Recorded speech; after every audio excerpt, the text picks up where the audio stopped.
The Jews are always up to something and you can never really trust them. This is obviously anti-Semitic.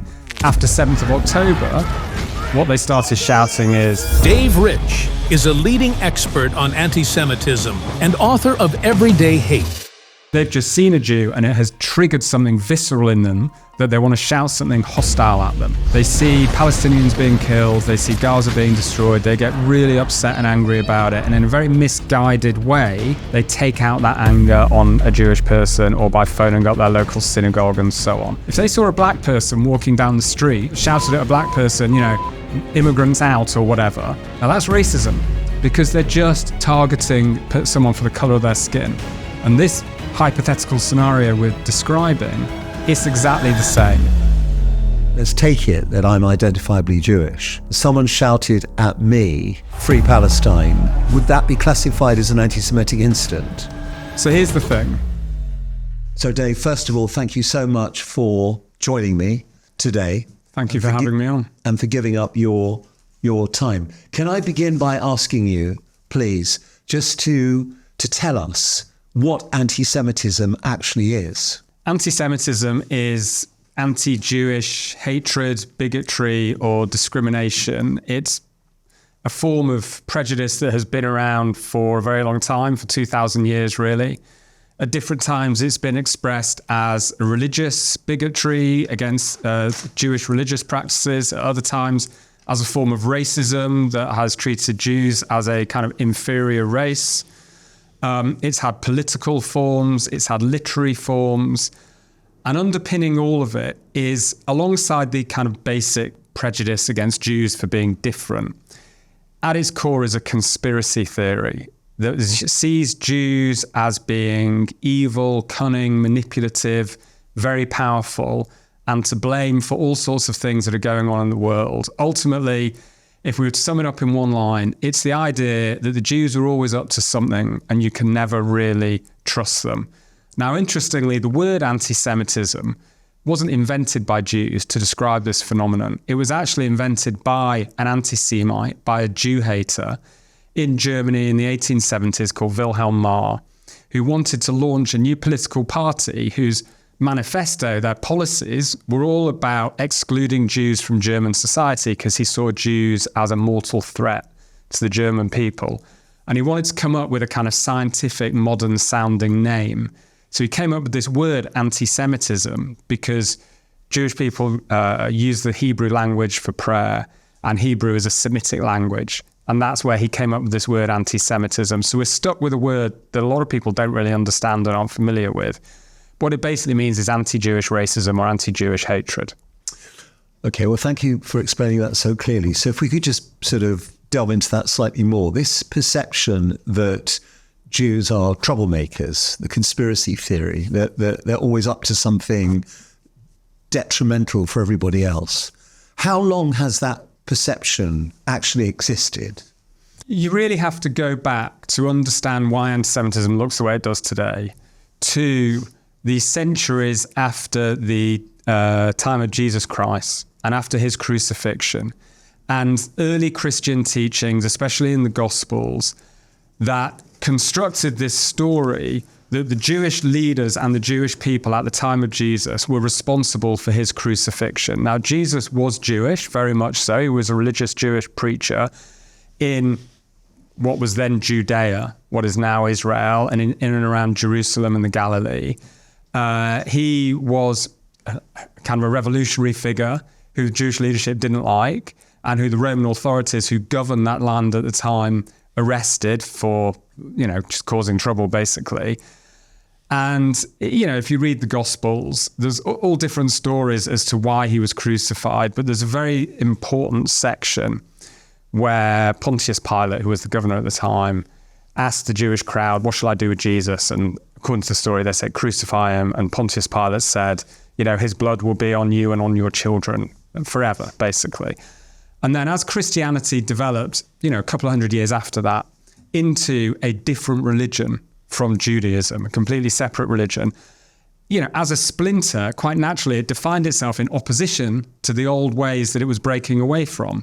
And you had this narrative develop that there was something really quite sinister and almost satanic about the old religion, the old ways of Judaism, and Christianity was this new pure kind of faith, and that the Jews were responsible for killing Jesus. Now, if Jesus is the Son of God, as Christians believe, how powerful and how evil must these Jews have been to both want to kill the Son of God and be able to do it?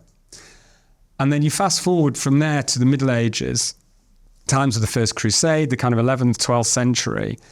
And this idea started to develop in Christian Europe that Jews were a kind of demonic pollutant in Christian society that was a threat to the morals of the kind of pure Christian world. And this is when you started to have some of the core tropes of anti-Semitism develop. So the idea of a blood libel or the ritual murder charge, which is the allegation that Jews would kidnap Christian children and kill them in a kind of mock reenactment of the crucifixion as a kind of religious ritual around Easter time, with Easter, of course, being the time of the crucifixion. And then this develops into an idea that not only would Jews kill Christian children for religious purposes, but drain them of their blood and use their blood to sort of bake matzah, which is the unleavened bread Jews eat at Passover, or drink their blood neat because Jewish blood supposedly was deficient and they needed it to drink Christian blood. Now, this was first invented in Norwich, of all places, in 1144. It spread like wildfire across medieval England and medieval Europe. There are very famous cases in Lincoln, in other places in France and Germany and Italy.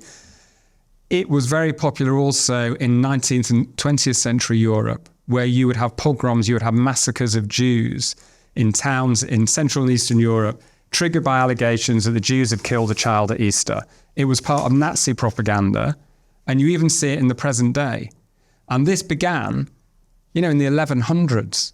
I mean, hundreds and hundreds of years ago, and these ideas worked their way all the way through the whole history of anti-Semitism. And something that's really important to remember when we look at this history, we often think of anti-Semitism as something that only extremists and cranks and conspiracy theorists would do. And yet it is present and visible in the absolute mainstream of Western culture and Western society. So if we think, who's the most famous Jewish character in all of English literature? It's Shylock. What is the character of Shylock? He was a Jewish moneylender who wanted his pound of flesh from a Christian businessman who owed him money. He's portrayed as greedy, as vindictive, as malicious. He's brought down in the Merchant of Venice. His plot fails because he's not allowed to get any Christian blood. So it's that blood libel idea again. And there's Fagin as well. And there's Fagin as well. And, there are, if we look at some of the great philosophers of European history, people like Voltaire and others, Martin Luther, the founder of Protestant Christianity, viciously anti-Semitic. So these ideas are absolutely central in the construction of our world. So can I just ask you, why do you believe that this image or concept of the Jew being a nasty, selfish, greedy, conspiratorial, wicked, malign troublemaker has survived through the centuries? And of course, we haven't touched upon the Holocaust yet, and we'll come back to that, but clearly that episode can't be overlooked. How and why has this survived to the modern day, to today? Look, partly it's because it's built into some of the formative ideas that built our world. To the extent that we live in a Christian or post-Christian society that is built on Christian morals and thinking, certain ways of thinking about Jews, both negative and positive actually, but we're here to talk about the negative, are part of that and have been part of that for a very long time. So I get asked this quite often, why does anti-Semitism keep happening? And the best answer I can come up with is because it always has done. Yeah. It's always been there. It's not always mainstream, it's not always public, but it's always beneath the surface, and it's available. Right. And it is available, and it has real appeal at times of turmoil and conflict. Okay, if we could, and obviously we're going to come on to times of turmoil and conflict, i.e. this very moment, and what's happening in the world at the moment. But when just before we do move on, when you talk about anti-Semitism keep on happening, I mean, I think you've just really dealt with this, but that isn't really the issue, is it? It's not that it keeps on happening. It would appear that it's omnipresent at all times, and it just surfaces and then maybe dies down and then resurfaces. Is that how we should view the concept of anti-Semitism? Look, it's always there and it's always available. I'm not one of these people who thinks that the whole country or the whole world is just irredeemably anti-Semitic. That's not it. You know, most people don't walk around with anti-Semitic ideas in their heads. And what we know as Jewish people living in this country, most of the time, it isn't really a problem. Obviously, the last year has been something different, but it's always available. It's beneath the surface, and it's very attractive because it explains things. When people need or want an explanation for things they don't understand, whether that is wars or terrorism or economic crashes or global pandemics or all the things we've seen in recent years, anti-Semitism gives a very simple answer in terms of the conspiracy theory that there are Jews behind it, pulling the strings for malevolent purposes. So it's that combination of conspiracy theory and scapegoating. But can I just ask you, just finally on this, then we're going to move on. I mean, I've grown up in this country. I was born in the 1960s. Mm-hmm. I've always wondered, and obviously recent events have re-energized my curiosity on this, but do you believe that in this country, in Great Britain, that some people, most people, everyone in the back of their minds sees Jews as different? In other words, however integrated we may be in British society, is it part of the psyche of the average British person that's a Jew? They may be English, but they're a Jew. No. Do you believe in that? No, the average British person never thinks about Jews at all, ever. We're just not part of the mental landscape. There's so few of us.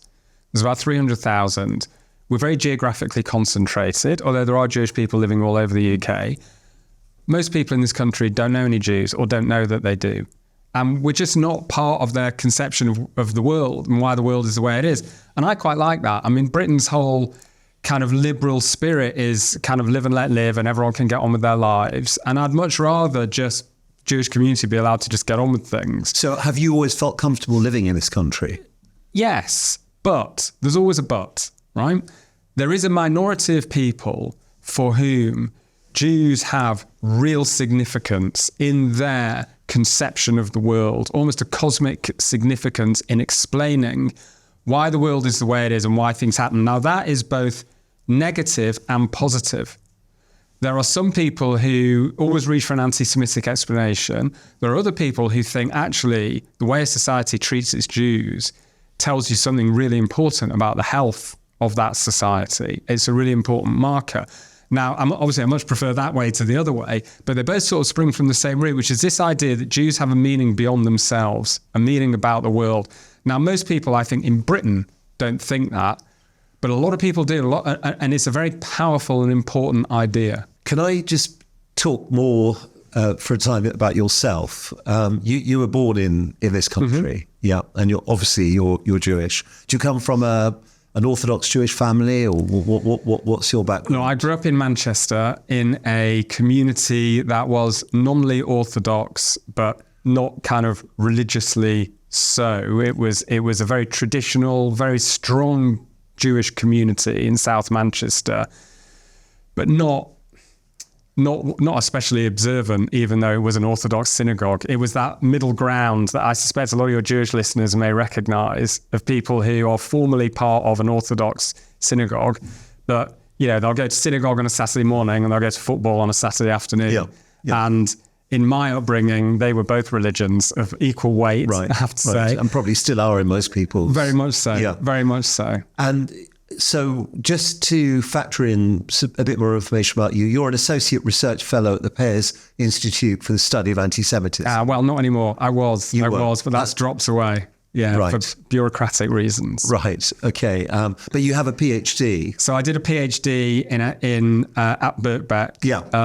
About 10 years ago. Right. In looking at anti-Semitism in kind of left-wing anti-Zionist movements in this country. Right. And when those forms of anti-Zionist politics become anti-Semitic, Right. and when I started that PhD, it was very much a niche thing that I was interested in. Yeah. And I had no idea that by the time I finished it, it would actually become So this was a national story. Pre the Jeremy Corbyn era. I literally finished the PhD about 3 months before he became Labour Party leader. Yeah. Right. Well, and that's extraordinary timing. And you have written The Left's Jewish Problem, Jeremy Corbyn, Israel and Anti-Semitism. And also Everyday Hate, How is Anti-Semitism built into our world and how can you change it? Yep. Yeah. So what I want to ask you just, Dave, while we're focusing on you as an individual is, as you were growing up in Manchester, was anti-Semitism a preoccupation for you as a young guy in your formative years? Look, I was always aware of it. There would always be comments from kids at school, but I wouldn't want to overplay it in terms of it didn't ever really affect or limit our lives growing up in Manchester, but it was always something you were aware of. You were always aware you were a bit different because on Rosh Hashanah and Yom Kippur, you wouldn't go into school, and nor would the other, 10% of the kids at the school who were Jewish. And occasionally, there'd be the odd anti-Semitic comment from a stupid kid in the year above, that kind of thing. But the very first political activism I ever went on was a march for Soviet Jewry when I was about 12 or 13 years old through the centre of Manchester to campaign for Jewish people to be allowed out of the Soviet Union because there was Refuseniks, as they... Refuseniks. I mean, they were very heavily discriminated against in the Soviet Union, weren't allowed to leave. So even from that age, and I went to a Jewish youth movement that was quite politicised. So I was always aware of anti-Semitism as a political phenomenon, that both in history and in the world as I was growing up. But what is it that led you in the end to focusing so heavily on anti-Semitism? You've written, two fantastic books which have got amazing reviews. You've got your PhD. So what ultimately led this to become the focus of your life? So I always found it just quite interesting as a subject. I mean, I grew up quite political. I was never a member of a political party, but I was always interested in politics at university. I was very involved in the student union. A lot of that was more kind of from an anti-fascist perspective because the far right were very strong, but also you had kind of quite extreme Islamist groups like Hizb ut-Tahrir starting to operate in university campuses.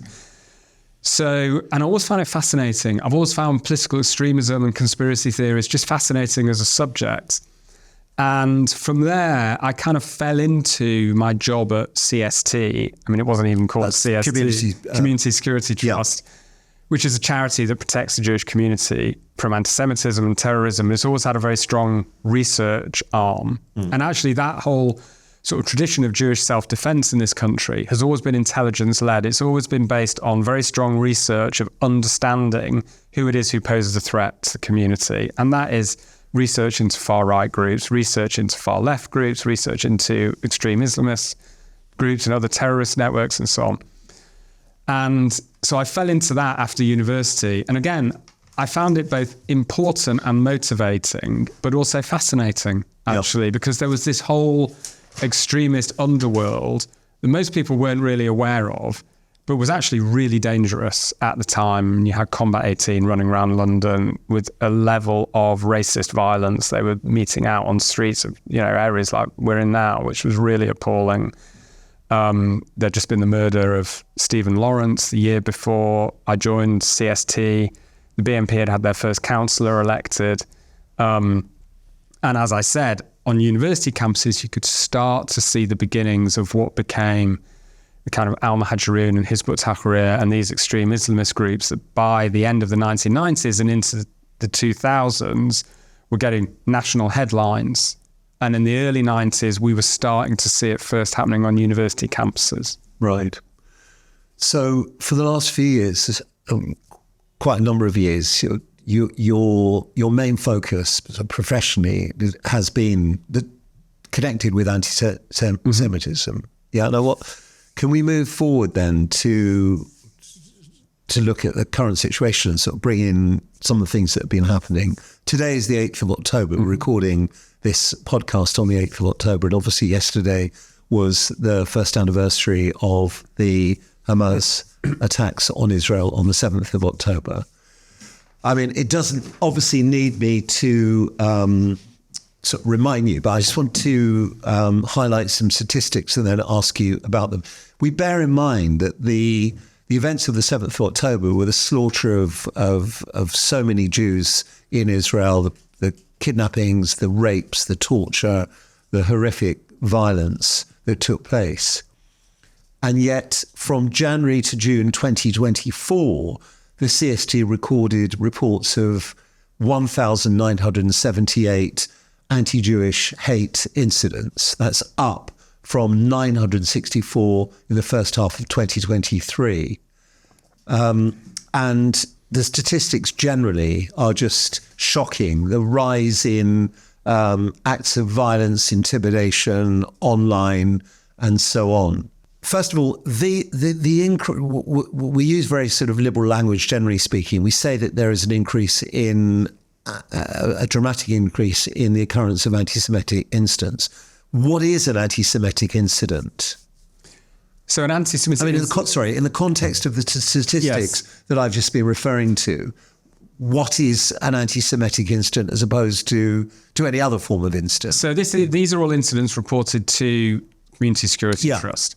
And they have to show some evidence of anti-Jewish targeting or motivation or language. So this would be, for example, a visibly Jewish person walking down the street and a random stranger shouts abuse at them just because they're Jewish. Or it would be anti-Semitic graffiti on a wall or on a synagogue. When you say abuse at them just because they're Jewish, you mean an element of anti-Semitism in the abuse? Yes. So some identifiable... either the language in the abuse or the fact they've been targeted or the combination of the two. Right. So let's say, a visibly Jewish person, a Jewish man wearing a skull cap, for example, and someone walking past shouts at them, Heil Hitler, or go to the gas chambers, right? This is obviously anti-Semitic. After 7th of October, what they started shouting is, Hamas is coming, free Palestine. Right? Now, the phrase free Palestine is not anti-Semitic in the same way that the phrase go to the gas chambers is. But the point is, the only reason they're shouting it at that person on the street and no one else on the street is because that person is Jewish. So that's where the anti-Semitism comes in. So can I just ask you, in terms of the information that's available, if we just revisit from January to June 2024, the CST recorded reports of 1,978 anti-Jewish hate incidents, up from 964 in the first half of 2023. Are you able to say whether the bulk of those incidents made reference to, as it were, events in Israel, as opposed to what might more classically be categorized as anti-Jewish abuse or violence? Did the substance of it change? Yes. It did change. The substance of it changed. So in a what we'd call a normal year, a year when Israel isn't at war, the most common type of language that gets used would have some sort of Holocaust references or far-right references. After October 7th, that changed. And the most common types of references were people referring to what's happening in Israel and Gaza, either what happened on October 7th or what's happening in Gaza and now what's happening in Lebanon. But again, it's all about singling out Jewish people or synagogues or other Jewish organizations simply because they're Jewish. But Dave, just to try and pin this down slightly more, if I was walking along the street, and I know some people might say, and they certainly have said, that I'm identifiably Jewish, and I am Jewish. Let's take it that I'm identifiably Jewish. Someone shouted at me, free Palestine, or from the river to the sea. Would that be classified as an anti-Semitic incident? Yeah, it would. It would. Why? Because they are singling you out simply because you're Jewish. But they're not shouting it at everyone on the street, right? They're not just on a protest. If they're just part of a pro-Palestine protest and they're shouting free Palestine from the river to the sea, we would not consider that anti-Semitic. But the fact is, they've seen a Jewish person and their instinctive reaction is to harass you, to shout something that they think will cause you distress, that is a way of threatening you. Now, you may say you don't care you're thick-skinned and it doesn't bother you. A lot of Jewish people, it would bother. And now this person, just to be clear, in our hypothetical scenario, they've not asked you what you actually think about what Israel's doing in Gaza. They've not asked you if you support Netanyahu or if you hate his guts. They've not come up to you and said, excuse me, I'm really sorry. I just really want to have this conversation with a Jewish person because I want to understand what you think. They've just seen a Jew and it has triggered something visceral in them that they want to shout something hostile at them. Now that's racism, right? That is racism. If they saw a black person walking down the street and that triggered something visceral that they wanted to shout something negative about black people, no one would say, oh, but it's a political statement, right? If they would have shouted at a black person, immigrants out or whatever, everyone recognizes that as racist because they're just targeting someone for the color of their skin. And this hypothetical scenario we're describing, it's exactly the same. It's exactly the same dynamic. But does it, in your view, does it follow from the fact that an individual might shout at me, accepting that he or she has identified me as Jewish from the River Sea or Free Palestine? Does it follow that that individual is anti-Jewish as well as anti-Israel? Yes. Does it follow? But they might, follow? Maybe not consciously. They might not realize it. But that reaction to seeing a visible Jew indicates that there is something within them that reacts in a hostile way to the sight of a Jewish person. But in your eyes, is there any mitigation in that behaviour in this sense that, and we'll deal with this, it's so important. Clearly there are many millions, if not billions of people in the world that do not agree with Israeli governmental policy and or are sympathetic to the Palestinian cause. They see a Jew walking down the road. The only means by which they have to communicate their feelings from their perspective is to tell a Jew what they think. I mean, is there any mitigation in their behaviour in that respect? So here's the thing. This doesn't happen with any other conflicts, right? When Russia invaded Ukraine in 2022 and in 2014, there was not a wave of anti-Russian hate crime in Britain. Russian Orthodox churches did not need to put on extra security because people were smashing their windows and daubing graffiti on their walls. And yet when there's war involving Israel, that is what happens here. So it's a different dynamic. There is something else going on. It affects people emotionally. It triggers things in a way that other overseas conflicts don't, right? Even though, if you ask people, a lot of people felt very strongly about what Russia had done in Ukraine, So it's something different. Now, what I would say is there are many legitimate avenues for people to express their views about Israel and Gaza. And if people feel very angry and very unhappy about what Israel is doing, there are lots of ways to express that do not involve causing, harassment and alarm and fear in a random fellow citizen on the street just because of their ethnicity or their religion, just because of their identity. Yeah. No, I get that clearly, and you've explained that very clearly. I think if we just sort of home in slightly more on some of the statistics. So across the UK, the CST has recorded 121 incidents of assault in the first 6 months of this year, an increase of 41% from the same period last year. Cases of damage and desecration of Jewish property rose by 246% from 24 in the first half of 2023. 162 cases of antisemitism affecting people and property and education, an increase of 119%. So what we're talking about here is not just verbal abuse, but clearly we're talking about acts of physical violence and intimidation.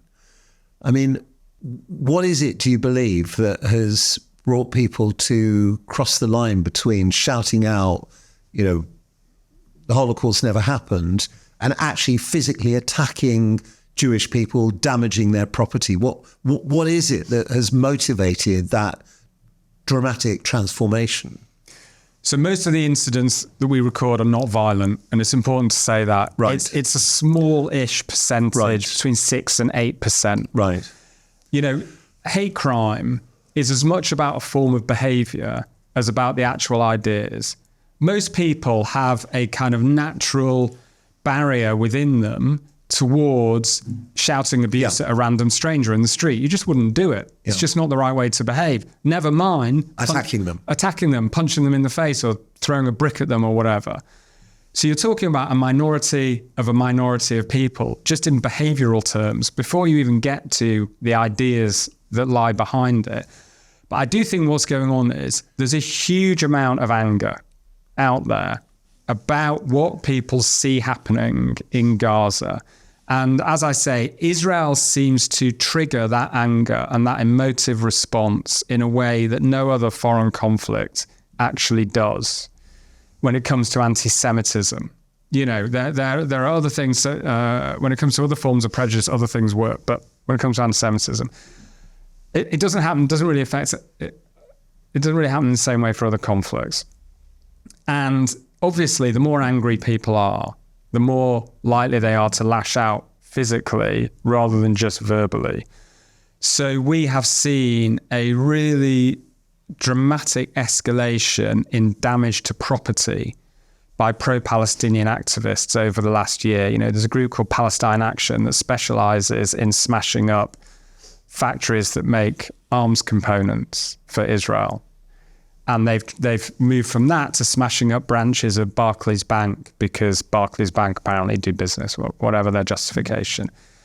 And the scale of this, the frequency of it, the amount of damage they cause has really escalated dramatically this year compared to what they were doing previously. And I think that's a sign of increased anger. And when you get increased anger within these kind of radical movements, and these are very radical movements, there's no knowing quite where it's going to end up. Even if an organization as a whole has a very strict doctrine about we only attack this sort of target, not that sort of target, you don't know if there might be a handful of people within it who want to go somewhere else. So I take on board everything you've said, and you've related the prospective line of reasoning very clearly. But if we could just kind of go behind it for a moment, slightly more.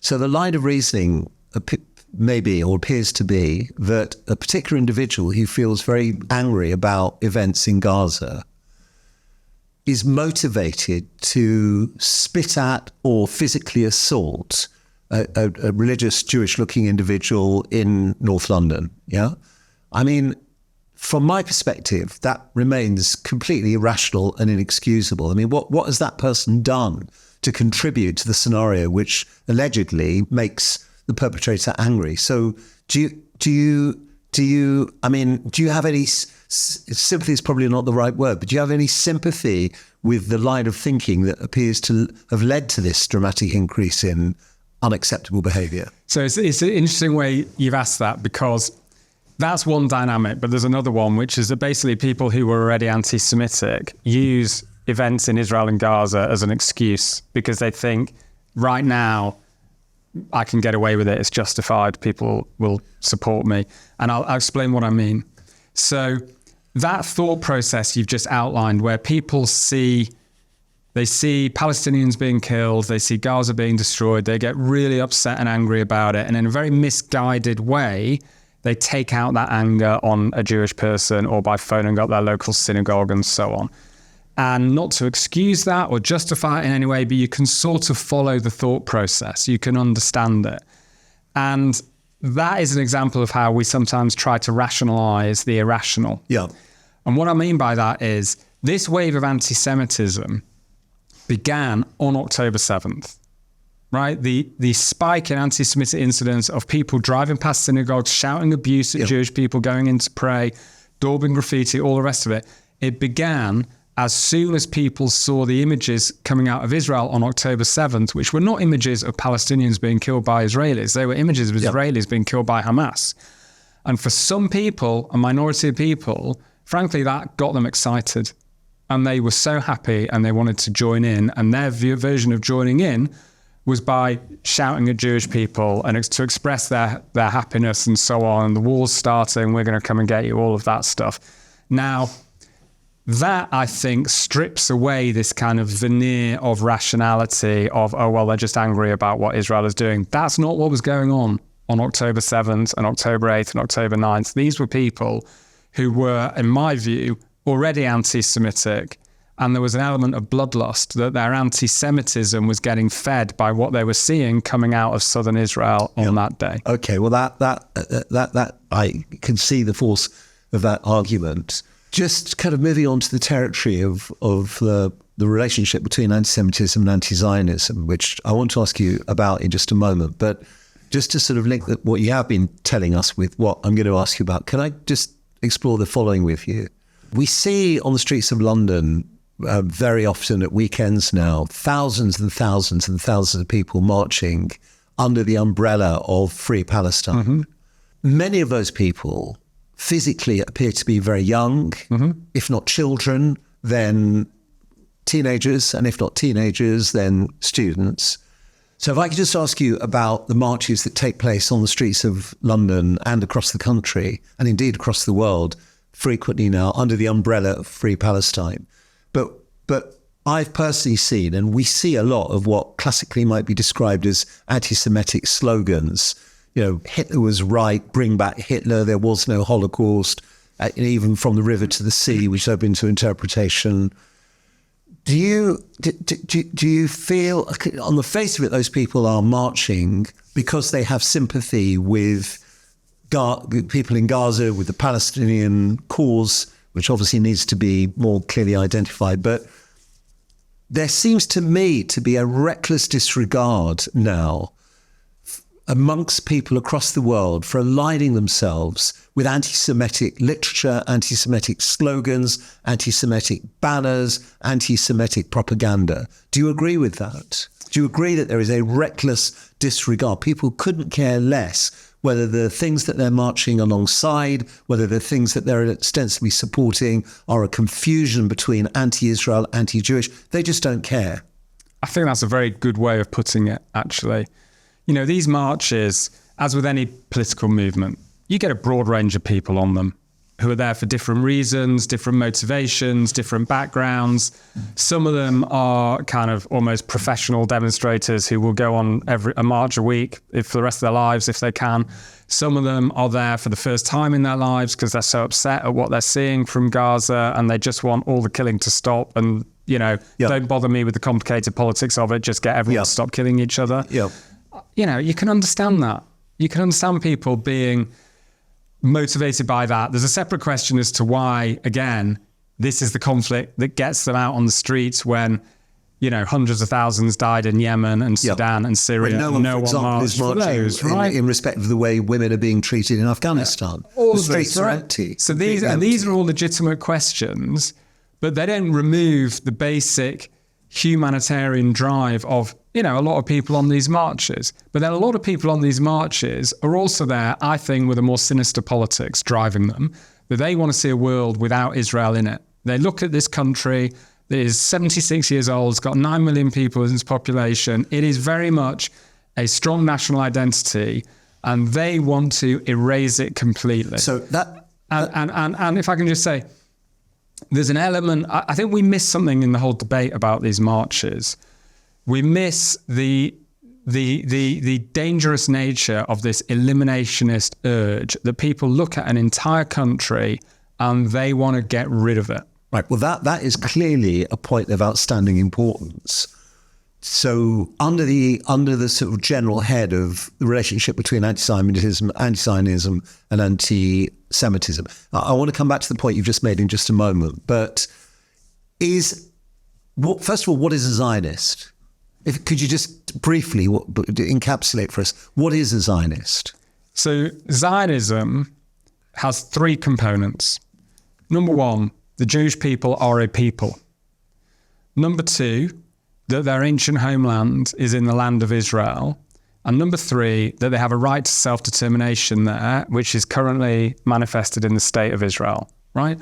And the Zionist movement was a movement that began in the late 19th century to create a Jewish homeland in what is now Israel.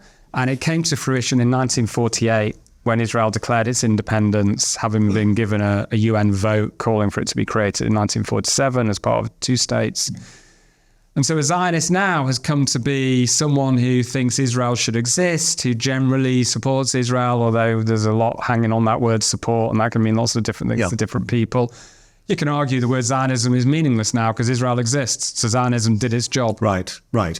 That's fantastic and crystal clear. And to be perhaps slightly more specific, it doesn't follow in any way, does it, that if you are a Zionist, based on the analysis you've just given, that there are many Zionists who believe in a two-state solution. Oh, massively. Yeah, exactly. So it doesn't follow from the abuse that is often issued. You are a criminal Zionist. There's a misconception that if you're a Zionist, you have no sympathy or empathy or interest in resolving the issues between Israel and Palestinians, doesn't it? There are right-wing Zionists, left-wing Zionists, there are liberal Zionists, there are racist, chauvinist Zionists, the whole spectrum.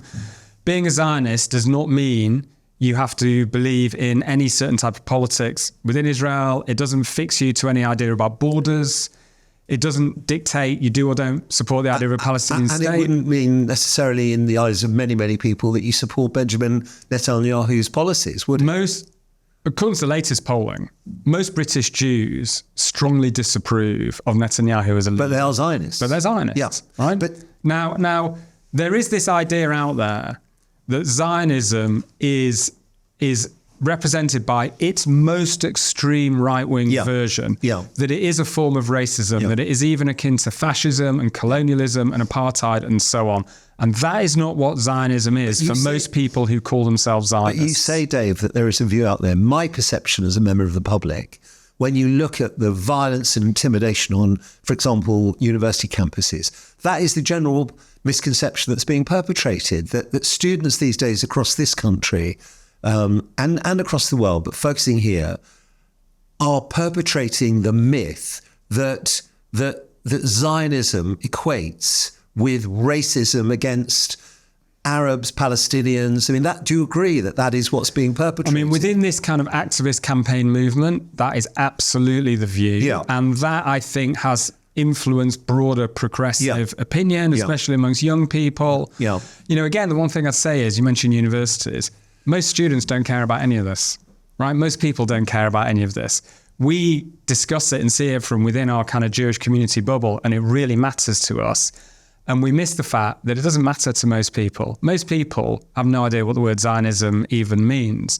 But there's no doubt that there has been a really significant and I think damaging shift, especially amongst younger people, that it is just seen as a bad thing. They are amongst the bad guys, the values that we oppose. It's being what? Zionism. The Zionism and Zionists is like being a racist. It's like being a climate denier. It's just you're on the wrong side of all these issues. Yeah. So just coming back to the fundamental question, is there a difference between anti-Zionism and anti-Semitism?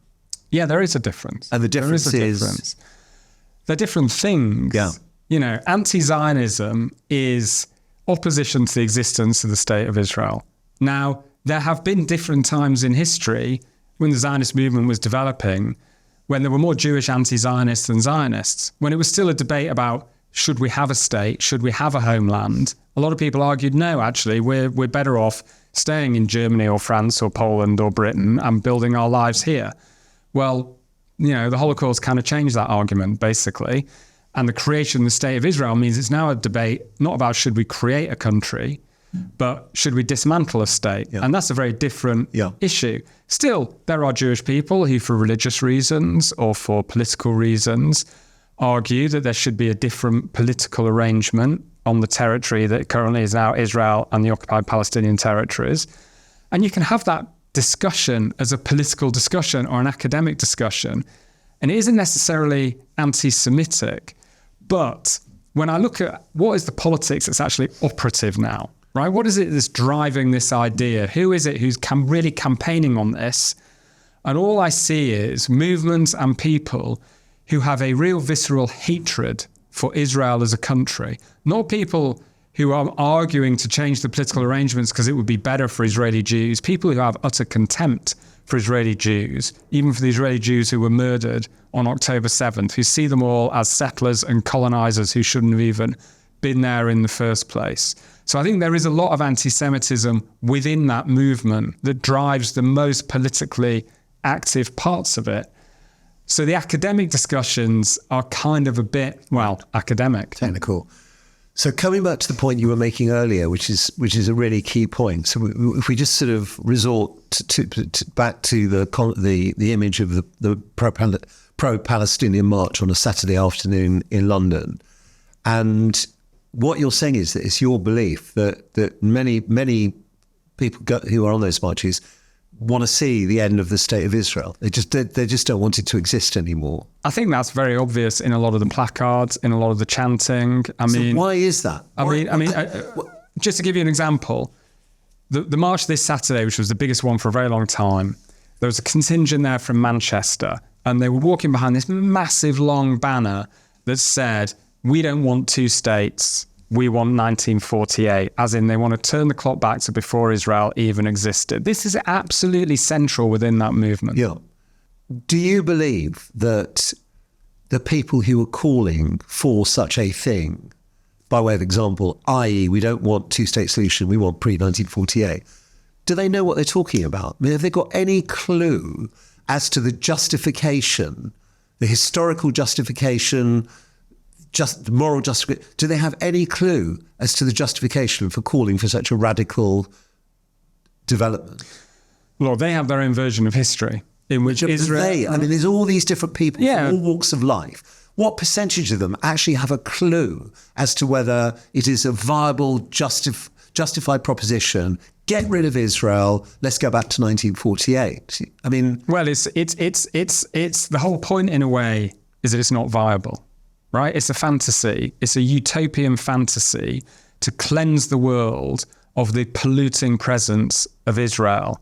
And by doing so, you free humanity and take humanity to a higher plane. Yes, but now this is a remodeling of that very old anti-Jewish narrative that the Jews are a pollutant in our society and you cleanse the world from Jews. In that respect, there is a head-on collision between anti-Semitism and anti-Zionism. Oh, well, they're very closely connected. They're not the same thing. If you're saying, and there's tremendous force in your argument, that on a Saturday afternoon in Westminster, people are calling for a pre-1948 scenario, which is in effect a mirror image of what was going through people's minds back in the Middle Ages, then anti-Semitism and anti-Zionism have just come together. They've just completely fused, haven't they? I mean, they're very closely connected. But the other thing is, if you did a straw poll of people on these demonstrations, the people chanting from the river to the sea and chanting, talking about 76 years of settler colonialism and all that, and you said, would you accept a two-state solution, right? The hardcore activists behind these banners would say no. But I think a lot of those people on these marches would say, I don't know, right? There's a lot of ignorance, and we underestimate how much ignorance there is about these basic concepts and basic facts. People go along and chant slogans, and they may not really understand what the slogans mean. They may not really believe in them, but they happen. And what you said earlier about reckless disregard is really, really important, I think, because on all of these marches, alongside all of these very radical calls to dismantle Israel, you get openly anti-Semitic placards, you get support for Hamas, you get calls for intifada, which is a violent thing. And no one ever challenges that from within the movement. You never see other marchers telling people, take down that placard comparing a Star of David to a swastika. Absolutely. It never happens. No. The stewards don't do it, the organisers don't do it. No one does. So this movement, whether they mean to or not, it provides a very comfortable home for anti-Semites. Yeah, but how is it in that, and I want to move on, but how is it on that scenario that for example, I have what might in very liberal terms be described as people I would have regarded as friends who go on those marches regularly, who are aware that they're walking alongside blatantly anti-Semitic banners and flags and even T-shirts now.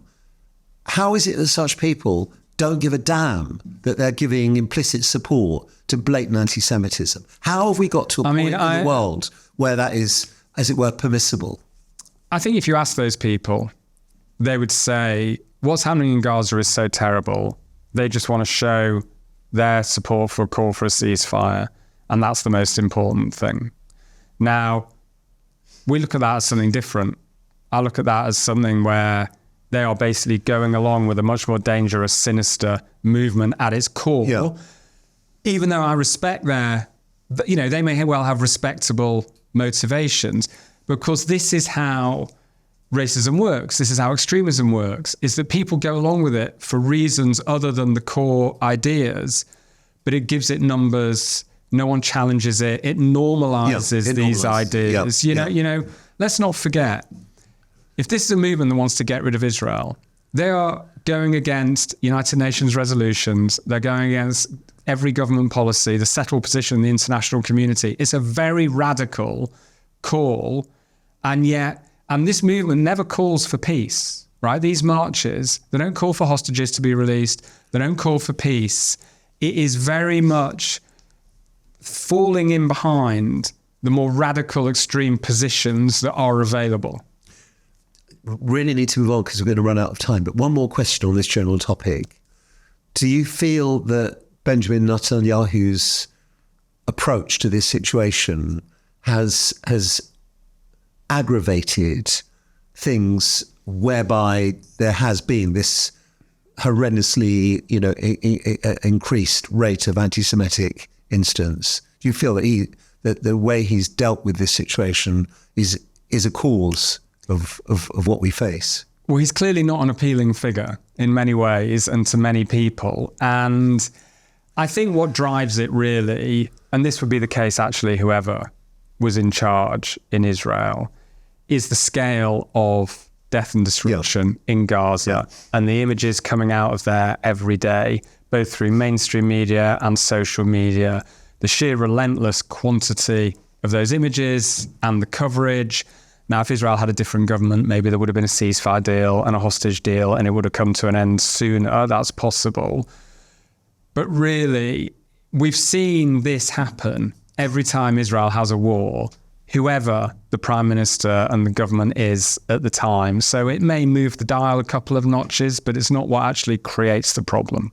In relation to the things we've been talking about, anti-Semitic abuse, attacks, and so on, do you feel that recent governments, obviously we've had a change of government this year, have done all they possibly could to protect the Jewish community?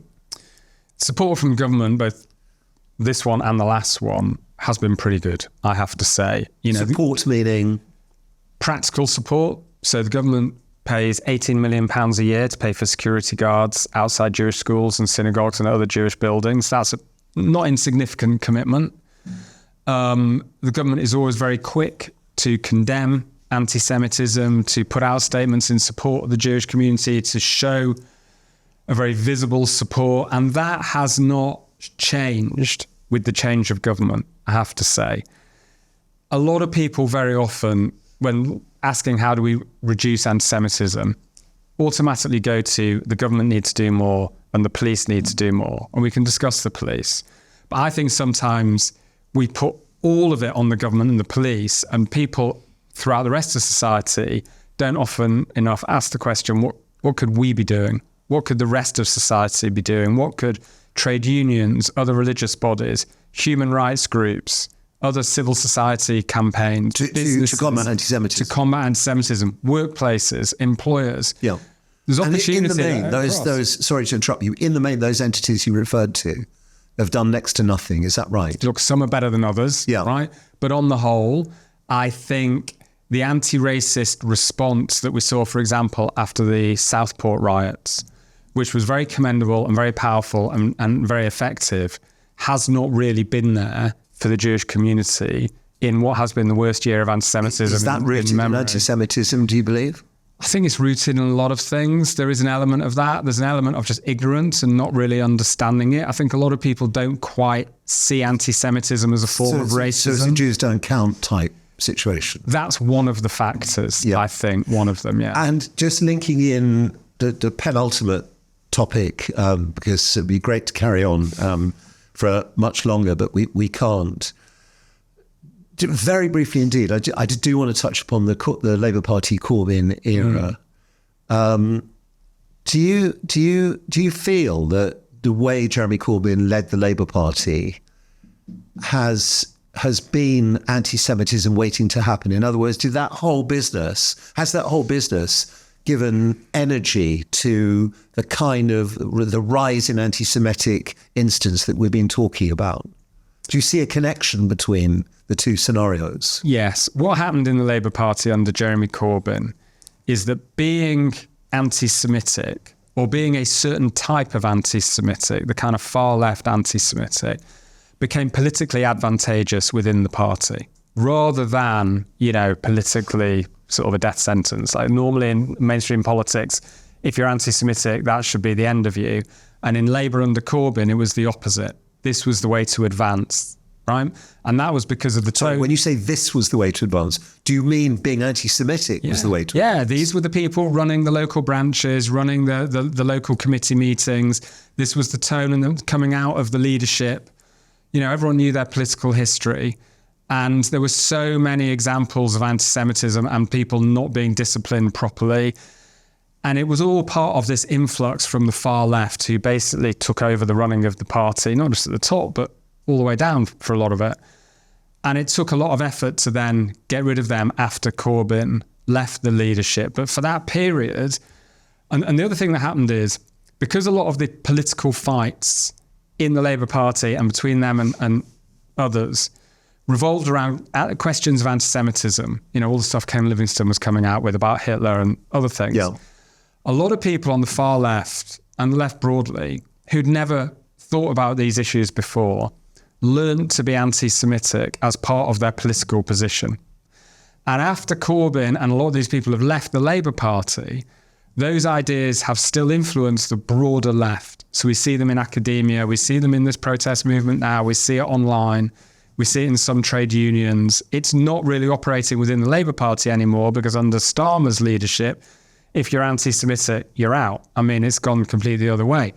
But these ideas don't then just disappear. The people are still there in the broader left. So it's definitely had a legacy. And it's still being encouraged by Jeremy Corbyn and his followers, isn't it? I mean, he leads the marches on the Saturday after. I mean, there's been no sense of backtracking by him and the people around him, has there? Well, what he's backtracked on is that when he's leader, he kind of put out the pro forma condemnations of anti-Semitism every now and again.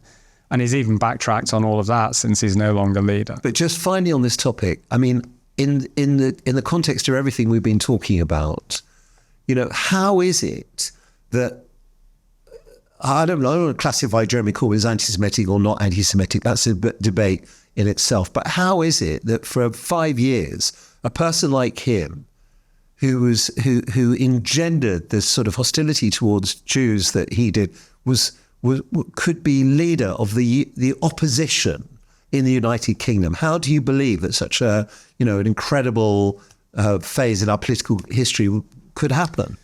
I mean, look, there's lots of sort of organisational reasons why he managed to get the leadership in terms of Labour Party switching to this kind of one member, one vote system, and you could pay £3 basically, and anyone could get a vote. And the far left organised really well, as they always do, to get their people in to win that election. And that coincided with a time where kind of mainstream thinking in the party had really been discredited. It was very tired. There was a gap. There was an opening for a more radical position to come in. This was at a time where populism generally was having an impact in democracies across the West, and in some places through new parties. But in Britain, because of our political system, it was within the existing parties. But the one thing I'd say is, at the end of Corbyn's period, firstly, he was rejected massively by the electorate, not primarily for anti-Semitism, but it was part of the package. It was part of the reasons people took against him. And then he and his politics were rejected by the membership of the Labour Party, who went for a much more mainstream figure. And I think that's a reminder, we're talking about anti-Semitism, it's very depressing. It's good to remind ourselves sometimes, actually, what that period proved is that anti-Semitism is not a vote winner in Britain. But if Jeremy Corbyn was up for election to number 10 tomorrow, do you think he might win in the light of everything that's happened in the world since? No, I don't think he would. I think we learned very clearly in 2019 The British public did not like him. No, but a lot's happened since, including the surfacing of some extraordinary levels of anti-Semitism. So what gives you such confidence that the result wouldn't be different? Because most people out there across British society, still to this day, find anti-Semitism appalling. Genuinely so. And this is where sometimes we in the Jewish community need to lift our head up from outside of our bubble and recognise what's going on in the rest of the country. So in conclusion, Dave, we're now in October 2024. What would you say about hopes for the Jewish community in this country in the foreseeable future? Do you feel that things are going to continue to be as bad as they have been? Is there hope for the future? What's your perspective? But one thing we've learned from the last year is that to a certain extent, the mood and the atmosphere around the Jewish community in Britain is dictated by events far beyond these borders and far beyond our control. And we don't know what's going to happen in the world, in conflicts in the Middle East and elsewhere over the next year. We can't control that. What we can do is control how we react to it. And I think the community over the last year has also shown a lot of strength, a lot of resilience, a determination to carry on our Jewish lives. We have a very strong, very vibrant Jewish community here. People are more scared, people are more worried, but they're not really letting that put them off, that determination to still be Jewish. And I think we as a community, if we're going to commit to something for the next 12 months, it's to grab hold of that inner strength that we have and look at what we can do to find new friends and allies, push back against the anti-Semitism and assert our basic rights here as a community. So it's within our own hands. It is within our own hands. All right. We've covered a lot of ground and really, really grateful to you. You've explained everything so clearly and we've looked at some in-depth issues. So thank you so much for giving up your time. It's been really valuable. Thank you for having me on.